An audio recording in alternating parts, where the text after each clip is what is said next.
Assalamu alaikum wa rahmatullahi wa barakatuh. In this video, we are going to learn about the pharmacological effects of atropine. Okay, हम देखते हैं कि pharmacological effects of atropine organs पे या organ system पे कि जब हम atropine एक patient को देते हैं तो क्या क्या effect करता है वो different organs पे या different organ systems पे. Okay, अगर हम eye की बात करते हैं तो अगर हम atropine देते हैं एक patient में तो eye पे क्या effect पड़ता है एट्रोपिन का.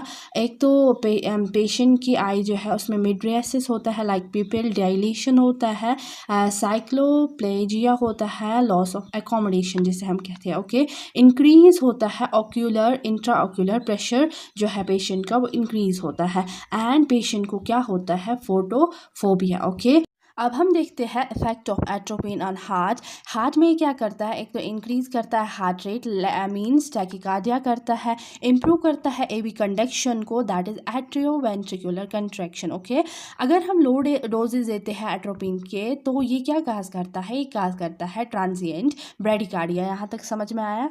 ओके, आगे बढ़ते हैं. अगर हम रेस्पिरेटरी सिस्टम पे देखते हैं इफेक्ट ऑफ एट्रोपिन तो ये ब्रोंको डायलेशन करता है हमारे लंग्स में.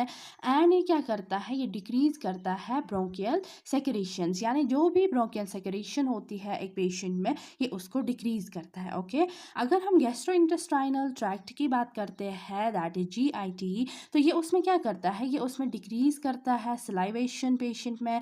गैस्ट्रिक सेक्रेशन को भी ये डिक्रीज करता है जिस पेशेंट में हम एट्रोपिन देते हैं. ओके, और ये इंटेस्टाइनल मोटिलिटी जो है उसको भी डिक्रीज करता है जिसकी वजह से क्या होता है, एक पेशेंट में कॉन्स्टिपेशन होता है. Okay, if you talk about the effect of atropine on genito urinary tract, ये रिलैक्स करता है ब्लेडर डिट्रोसर मसल्स को, कॉन्ट्रैक्ट कराता है स्फिंक्टर्स को, जिसकी वजह से एक पेशेंट में यूरिनरी रिटेंशन होता है. Okay, if we talk about the effect of atropine on sweat glands, ये डिक्रीज करता है स्वेटिंग को एक पेशेंट में, जिसकी वजह से क्या होगा, हाइपरथर्मिया होगा एक पेशेंट में. ओके, जिसको हम एट्रोपिन फीवर भी कहते हैं. स्पेशली किन में होता है, जो छोटे बच्चे होते हैं, चिल्ड्रंस होते हैं, उनमें ये ज़्यादातर पाया जाता है atropine fever, that is fever due to atropine. Okay, If we talk about the effect of atropine on CNS, that is central nervous system,